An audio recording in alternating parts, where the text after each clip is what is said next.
गीता अध्याय 2 दूसरा अध्याय सांख्य योग।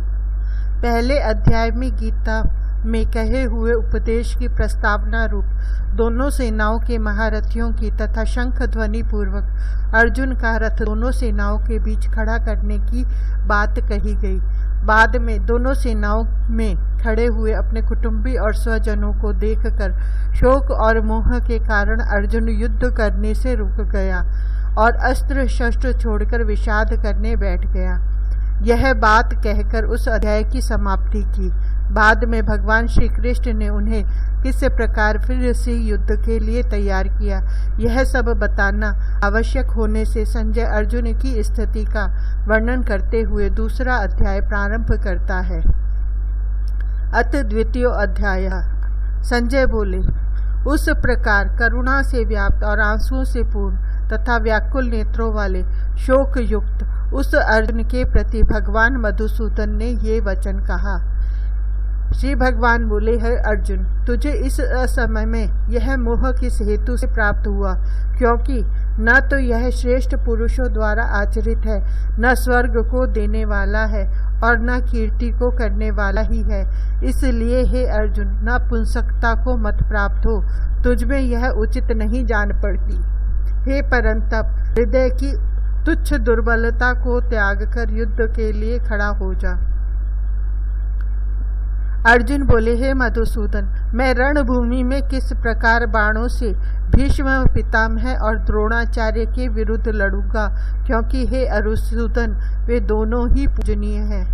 इसलिए इन महानुभाव गुरुजनों को न मारकर मैं इस लोक में भिक्षा का अन्न भी खाना कल्याणकारक समझता हूँ, क्योंकि गुरुजनों को मारकर भी इस लोक में रुधिर से सने हुए अर्थ और काम रूप भोगों को ही तो भोगूंगा।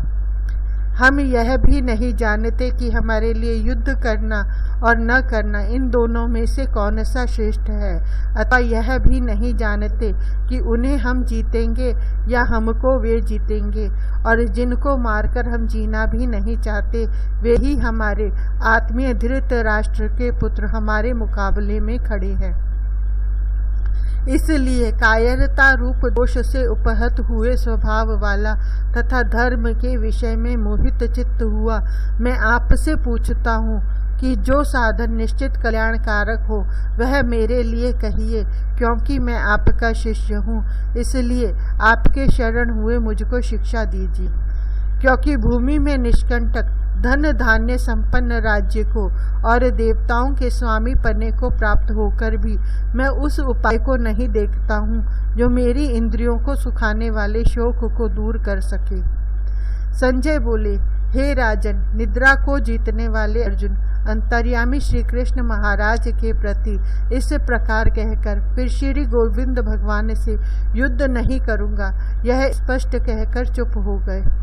हे भरतवंशी धृतराष्ट्र, अंतर्यामी श्री कृष्ण महाराज ने दोनों सेनाओं के बीच में शोक करते हुए उस अर्जुन को हंसते हुए से यह वचन बोले। श्री भगवान बोले, हे अर्जुन, तू न शोक करने योग्य मनुष्यों के लिए शोक करता है और पंडितों के जैसे वचनों को कहता है, परंतु जिनके प्राण चले गए हैं उनके लिए और जिनके प्राण नहीं गए हैं उनके लिए भी पंडित जन शोक नहीं करते। न तो ऐसा ही है कि मैं किसी काल में नहीं था, तू नहीं था, अथवा ये राजा लोग नहीं थे, और न ऐसा ही है कि इससे आगे हम सब नहीं रहेंगे। जैसे जीवात्मा की इस देह में बालकपन, जवानी और वृद्ध अवस्था होती है, वैसी ही अन्य शरीर की प्राप्ति होती है। उस विषय में धीर पुरुष मोहित नहीं होता। हे कुंती पुत्र, सर्दी, गर्मी और सुख दुख देने वाले इंद्रिय और विषयों के संयोग तो उत्पत्ति विनाशशील और अनित्य हैं। इसलिए हे भारत, उनको तू सहन कर, क्योंकि हे पुरुष श्रेष्ठ, दुख सुख को समान समझने वाले इस धीर पुरुष को ये इंद्रिय और विषयों के संयोग व्याकुल नहीं करते, वह मोक्ष के लिए योग्य होता है। असत वस्तु की सत्ता नहीं है और सत्य का अभाव नहीं है। जिस इस प्रकार तत्वज्ञानी पुरुषों द्वारा इन दोनों का ही तत्व देखा गया है। नाश रहित तो तू उसको जाने जिससे यह संपूर्ण जगत दृश्य वर्ग व्याप्त है। इस अविनाशी का विनाश करने में भी कोई समर्थ नहीं है। इस नाश रहित अप्रमेय नित्य स्वरूप जीवात्मा के ये सब शरीर नाशवान कहे गए हैं। इसलिए हे भरतवंशी अर्जुन, तू युद्ध कर। जो उस आत्मा को मारने वाला समझता है और जो इसको मरा मानता है, वे दोनों ही नहीं जानते, क्योंकि यह आत्मा वास्तव में न तो किसी को मारता है और न किसी के द्वारा मारा जाता है। यह आत्मा किसी काल में भी न तो जन्मता है और न मरता ही है, और न यह उत्पन्न होकर फिर होने वाला ही है, क्योंकि यह अजन्मा, नित्य, सनातन और पुरातन है। शरीर के मारे जाने पर भी यह नहीं मारा जाता है। हे पृथा पुत्र अर्जुन, जो पुरुष इस आत्मा को नाश रहित, नित्य, अजन्मा और अव्यय जानता है, वह पुरुष कैसे किसको मरवाता है और कैसे किसको मारता है। जैसे मनुष्य पुराने वस्त्रों को त्याग कर दूसरे नए वस्त्रों को ग्रहण करता है, वैसे ही जीवात्मा पुराने शरीरों को त्याग कर दूसरे नए शरीरों को प्राप्त होता है। इस आत्मा को शस्त्र काट नहीं सकते, इसको आग जला नहीं सकती, इसको जल गला नहीं सकता और वायु सुखा नहीं सकती, क्योंकि यह आत्मा अच्छेद्य है। यह आत्मा अदाय्य, अक्लेद और निसंदेह अशोष्य है, तथा यह आत्मा नित्य, सर्वव्यापी, अचल, स्थिर रहने वाला और सनातन है। यह आत्मा अव्यक्त है, यह आत्मा अचिंत्य है और यह आत्मा विकार रहित कहा जाता है। इससे हे अर्जुन, इस आत्मा को उपर्युक्त प्रकार से जानकर तू शोक करने के योग्य नहीं है, अर्थात तुझे शोक करना उचित नहीं है। किंतु यदि तू इस आत्मा को सदा जन्मने वाला तथा सदा मरने वाला मानता है, तो भी हे महाबाहो, तू इस प्रकार शोक करने को योग्य नहीं है, क्योंकि इस मान्यता के अनुसार जन्म हुए की मृत्यु निश्चित है और मरे हुए का जन्म निश्चित है। इससे भी इस बिना उपाय वाले विषय में तू शोक करने के योग्य नहीं है। हे अर्जुन, संपूर्ण प्राणी जन्म से पहले अप्रकट थे और मरने के बाद भी अप्रकट हो जाने वाले हैं, केवल बीच में ही प्रकट है। फिर ऐसी स्थिति में क्या शोक करना है। कोई एक महापुरुष ही इस आत्मा को आश्चर्य की भांति देखता है और वैसे ही दूसरा कोई महापुरुष ही इसके तत्व को आश्चर्य की भांति वर्णन करता है और दूसरा कोई अधिकारी पुरुष ही इसे आश्चर्य की भांति सुनता है और कोई कोई तो सुनकर भी इसको नहीं जानता। हे अर्जुन, यह आत्मा सबके शरीरों में सदा ही अवध्य है। इस कारण संपूर्ण प्राणियों के लिए तू शोक करने के योग्य नहीं है तथा अपने धर्म को देखकर भी तू भय करने योग्य नहीं है, अर्थात तुझे भय नहीं करना चाहिए, क्योंकि क्षत्रिय के लिए धर्म युक्त युद्ध से बढ़कर दूसरा कोई कल्याणकारी कर्तव्य नहीं है। हे पार्थ, अपने आप प्राप्त हुए और खुले हुए स्वर्ग के द्वार रूप इस प्रकार के युद्ध को भाग्यवान क्षत्रिय लोग ही पाते हैं।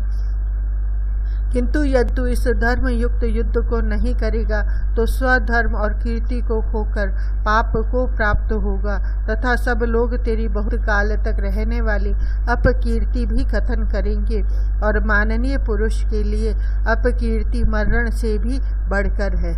और जिनकी दृष्टि में तू पहले बहुत सम्मानित होकर अब लघुता को प्राप्त होगा, वे महारथी युद्ध तुझे भय के कारण युद्ध में हटा हुआ मानेंगे। तेरे वैरी लोग तेरे सामर्थ्य की निंदा करते हुए तुझे बहुत से न कहने योग्य वचन भी कहेंगे। उससे अधिक दुख और क्या होगा। या तो तू युद्ध में मारा जाकर स्वर्ग को प्राप्त होगा अथवा संग्राम में जीतकर पृथ्वी का राज्य भोगेगा। इस कारण हे अर्जुन, तू युद्ध के लिए निश्चय करके खड़ा हो जा। जय पराजय, लाभ हानि और सुख दुख को समान समझकर उसके बाद युद्ध के लिए तैयार हो जा। इस प्रकार युद्ध करने से तू पाप को नहीं प्राप्त होगा। हे पार्थ, यह बुद्धि तेरे लिए ज्ञान योग के विषय में कही गई और अब तू इसको कर्म योग के विषय में सुन। जिस बुद्धि से युक्त हुआ तू कर्मों के बंधन को भली भांति त्याग देगा, अर्थात सर्वथा नष्ट कर डालेगा। इस कर्म योग में आरंभ का अर्थात बीज का नाश नहीं है और उल्टा फल रूप दोष भी नहीं है, बल्कि इस कर्म योग रूप धर्म का थोड़ा सा भी साधन जन्म मृत्यु रूप महान भय से रक्षा कर लेता है। हे अर्जुन, इस कर्म योग में निश्चयात्मिकता बुद्धि एक ही होती है, किंतु अस्थिर विचार वाले विवेकहीन सकाम पुरुषों की बुद्धियां निश्चय ही बहुत भेदों वाली और अनंत होती है। हे अर्जुन, जो भोगों में तन्मय हो रहे हैं, जो कर्म फल के प्रशंसक वेद वाक्यों में ही प्रीति रखते हैं, जिनकी बुद्धि में स्वर्ग ही परम प्राप्य वस्तु है और जो स्वर्ग से बढ़कर दूसरी कोई वस्तु ही नहीं है, ऐसा कहने वाले हैं, वे अविवेकी जन इस प्रकार की जिस पुष्पित अर्थात दिखाऊ शोभायुक्त वाणी को कहा करते हैं, जो कि जन्म रूप कर्म फल देने वाली और भोग तथा ऐश्वर्य की प्राप्ति के लिए नाना प्रकार की भूत सी क्रियाओं का वर्णन करने वाली है, उस वाणी द्वारा जिनका चित्त हर लिया गया है, जो भोग और ऐश्वर्य में अत्यंत आसक्त है, उन पुरुषों की परमात्मा में निश्चयात्मिकता बुद्धि नहीं होती। हे अर्जुन, वेद उपर्युक्त प्रकार से तीनों गुणों के कार्य रूप समस्त भोगों और उनके साधनों का प्रतिपादन करने वाले हैं, इसलिए तू उन भोगों और उनके साधनों में आसक्तिहीन, हर्ष शोक आदि द्वंद्वों से रहित नित्य वस्तु परमात्मा में स्थित, योगक्षेम को न चाहने वाला और स्वाधीन अंतःकरण वाला हो। सब ओर से परिपूर्ण जलाशय के प्राप्त हो जाने पर छोटे जलाशय में मनुष्य का जितना प्रयोजन रहता है, ब्रह्म को तत्व से जानने वाले ब्राह्मण का समस्त वेदों में उतना ही प्रयोजन रह जाता है। तेरा कर्म करने में ही अधिकार है, उनके फल में कभी नहीं, इसलिए तू कर्मों में के फल का हेतु मत हो और तेरी कर्म न करने में भी आसक्ति न हो। हे धनंजय, तू आसक्ति को त्याग कर और सिद्धि और असिद्धि में समान बुद्धि वाला होकर योग में स्थित हुआ कर्तव्य कर्मों को कर। समत्व भाव ही योग कहलाता है। इस समत्व बुद्धि योग में सकाम कर्म अत्यंत ही निम्न श्रेणी का है, इसलिए हे धनंजय, तू समबुद्धि में ही रक्षा का उपाय ढूंढ, अर्थात बुद्धि योग का ही आश्रय ग्रहण कर, क्योंकि फल के हेतु बनने वाले अत्यंत दीन हैं। समबुद्धि युक्त पुरुष पुण्य और पाप दोनों को इसी लोक में त्याग देता है, अर्थात उनसे मुक्त हो जाता है। इससे तू समत्व रूप योग में लग जा। यह समत्व रूप योग ही कर्मों में कुशलता है, अर्थात कर्म बंधन से छूटने का उपाय है। क्योंकि समबुद्धि से युक्त ज्ञानी जन कर्मों में उत्पन्न होने वाले फल को त्याग कर जन्म रूप बंधन से मुक्त हो निर्विकार परम पद को प्राप्त हो जाते हैं। जिस काल में तेरी बुद्धि मोह रूपी दलदल को भली भांति पार कर जाएगी, उस समय तू सुने हुए और सुनने में आने वाले इस लोक और परलोक संबंधी सभी भोगों से वैराग्य को प्राप्त हो जाएगा। भांति भांति के वचनों को सुनने से विचलित हुई तेरी बुद्धि जब परमात्मा में अचल और स्थिर ठहर जाएगी, तब तू योग को प्राप्त हो जाएगा, अर्थात तेरा परमात्मा से नित्य संयोग हो जाएगा। अर्जुन बोले, हे केशव, समाधि में स्थित परमात्मा को प्राप्त हुए स्थिर बुद्धि पुरुष का क्या लक्षण है? वह स्थिर बुद्धि पुरुष कैसे बोलता है, कैसे बैठता है और कैसे चलता है? श्री भगवान बोले, हे अर्जुन, जिस काल में यह पुरुष मन में स्थित संपूर्ण कामनाओं को भली भांति त्याग देता है और आत्मा से आत्मा में ही संतुष्ट रहता है, उस काल में वह स्थित प्रज्ञ कहा जाता है। दुखों की प्राप्ति होने पर जिसके मन में उद्वेग नहीं होता, सुखों की प्राप्ति में जो सर्वथा निष्प्रिय है तथा जिसके राग भय और क्रोध नष्ट हो गए हैं, ऐसा मुनि स्थिर बुद्धि कहा जाता है। जो पुरुष सर्वत स्नेह रहित हुआ, उस शुभ या अशुभ वस्तु को प्राप्त होकर न प्रसन्न होता है और न द्वेष करता है, उसकी बुद्धि स्थिर है। और जैसे कछुआ सब ओर से अपने अंगों को समेट लेता है, वैसे ही जब यह पुरुष इंद्रियों के विषयों से इंद्रियों के सब प्रकार से हटा लेता है, तब उसकी बुद्धि स्थिर है, ऐसा समझना चाहिए। इंद्रियों के द्वारा विषयों को ग्रहण न करने वाला पुरुष के भी केवल विषय तो निवृत्त हो जाते हैं, परंतु उनमें रहने वाली आसक्ति निवृत्त नहीं होती। इस स्थित प्रज्ञ पुरुष की तो आसक्ति भी परमात्मा का साक्षात्कार करके निवृत्त हो जाती है। हे अर्जुन, आसक्ति का नाश न होने पर भी ये प्रमथन स्वभाव वाली इंद्रियां यत्न करते हुए बुद्धिमान पुरुष के मन को भी बलात् हर लेती हैं। इसलिए साधक को चाहिए कि वह उन संपूर्ण इंद्रियों को वश में करके समाहित चित्त हुआ मेरे परायण होकर ध्यान में बैठे, क्योंकि जिस पुरुष की इंद्रियां वश में होती हैं उसी की बुद्धि स्थिर हो जाती है। विषयों का चिंतन करने वाले पुरुष की उन विषयों में आसक्ति हो जाती है। आसक्ति से उन विषयों की कामना उत्पन्न होती है और कामना में विघ्न पड़ने से क्रोध उत्पन्न होता है। क्रोध से अत्यंत मूढ़ भाव उत्पन्न हो जाता है। मूढ़ भाव से स्मृति में भ्रम हो जाता है। स्मृति में भ्रम हो जाने से बुद्धि अर्थात ज्ञान शक्ति का नाश हो जाता है और बुद्धि का नाश हो जाने से यह पुरुष अपनी स्थिति से गिर जाता है। परंतु अपने अधीन किए हुए अंतःकरण वाला साधक अपने वश में की हुई राग द्वेष से रहित इंद्रियों द्वारा विषयों में विचरण करता हुआ अंतःकरण की प्रसन्नता को प्राप्त होता है। अंतःकरण की प्रसन्नता होने पर इसके संपूर्ण दुखों का अभाव हो जाता है और उस प्रसन्न चित्त वाले कर्मयोगी की बुद्धि शीघ्र ही सब और से हटकर परमात्मा में ही भली भांति स्थिर हो जाती है। न जीते हुए मन और इंद्रियों वाले पुरुष में निश्चयात्मकता बुद्धि नहीं होती और उस अयुक्त मनुष्य के अंतःकरण में भावना भी नहीं होती तथा भावनाहीन मनुष्य को शांति नहीं मिलती और शांति रहित मनुष्य को सुख कैसे मिल सकता है। क्योंकि जैसे जल में रहने वाली नाव को वायु हर लेती है, वैसे ही विषयों में विचरती हुई इंद्रियों में से मन जिस इंद्रिय के साथ रहता है वह एक ही इंद्रिय इस अयुक्त पुरुष की बुद्धि को हर लेती है। इसलिए हे महाबाहो, जिस पुरुष की इंद्रियों के विषयों से सब प्रकार निग्रह की हुई है उसी की बुद्धि स्थिर है।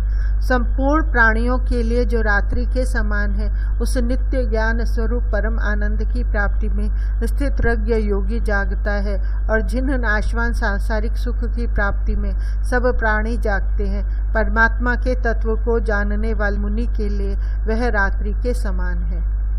जैसे नाना नदियों के जल सब ओर से परिपूर्ण अचल प्रतिष्ठा वाले समुद्र में उसको विचलित न करते हुए ही समा जाते हैं, वैसे ही सब भोग जिस स्थित पुरुष में किसी प्रकार का विकार उत्पन्न किए बिना ही समा जाते हैं, वही पुरुष परम शांति को प्राप्त होता है, भोगों को चाहने वाला नहीं। जो पुरुष संपूर्ण कामनाओं को त्याग कर ममता रहित, अहंकार रहित और स्पृहा रहित हुआ विचरता है, वही शांति को प्राप्त होता है, अर्थात वह शांति को प्राप्त है। हे अर्जुन, यह ब्रह्म को प्राप्त हुए पुरुष की स्थिति है। इसको प्राप्त होकर योगी कभी मोहित नहीं होता और अंतकाल में भी इस ब्राह्मी स्थिति में स्थित होकर ब्रह्म आनंद को प्राप्त हो जाता है। ओम तत्सदिति श्रीमद् भगवद गीता सूपनिषत्सु ब्रह्म विद्यायाम योग शास्त्रे श्री कृष्णार्जुन संवादे सांख्य योगो नाम 2 अध्याय। इस प्रकार उपनिषद ब्रह्म विद्या तथा योग शास्त्र रूप श्रीमद् भगवद गीता के श्री कृष्ण अर्जुन संवाद में सांख्य योग नामक 2 अध्याय संपूर्ण हुआ।